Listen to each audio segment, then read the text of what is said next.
It's Tuesday afternoon, and we're seeing the major U.S. stock averages trade near flat. Joining me now is Alan Valdes of SilverBear Capital. Alan, great to have you here today. Remy, thanks for having me.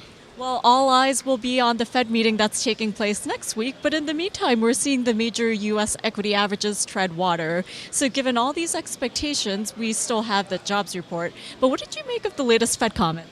You know, there's an 80% chance now that they're going to raise rates at the next meeting, which is next week, like you said.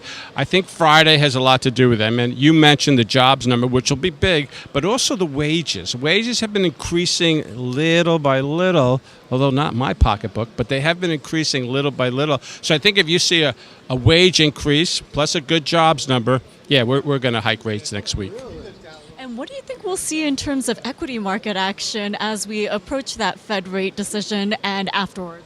Well, you know, probably not much. Like you just mentioned, we're treading water. We're coming to the end of earnings season. There's not much news coming out of the government except the jobs number this week. Tomorrow will probably be quiet. I mean, you never know what the president tweets, but basically it's probably going to be a quiet week. And a rate increase, it'll bounce the market around initially, but then we'll go back to normal. Quarter point, which it will be, I'm sure. It's not much to the market right now. The key is in the wording after the rate increase, if indeed there is one, which I think there will be. Are they going to raise again next quarter? Are they going to raise 2 more times? That's what the market wants to see.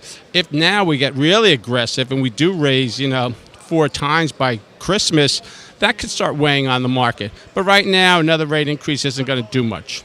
Well, now that you've given us your expectations for the equity market, I do want to talk about sectors. Now, there are expectations regarding healthcare, especially given the recent proposal by the GOP out from Washington, D.C. But as we talk about D.C., we are going to continue to listen to comments as well as tweets, as you mentioned before. But what do you think it means for individual sectors?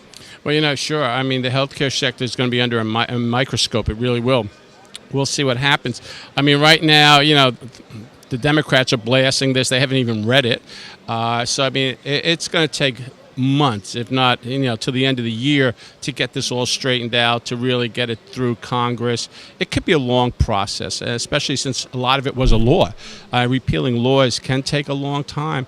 So it's going to be interesting. And this is such a polarized Washington now. I mean, the Democrats and Republicans, I've never seen them like this. It's ridiculous, really. So I think this process could really go on. And since no one knows that uncertainty, it definitely could weigh on a lot of the big pharmaceutical companies, which it seems both sides are in bed that the pharmaceuticals are charging too much for things. So you could see a move in that play.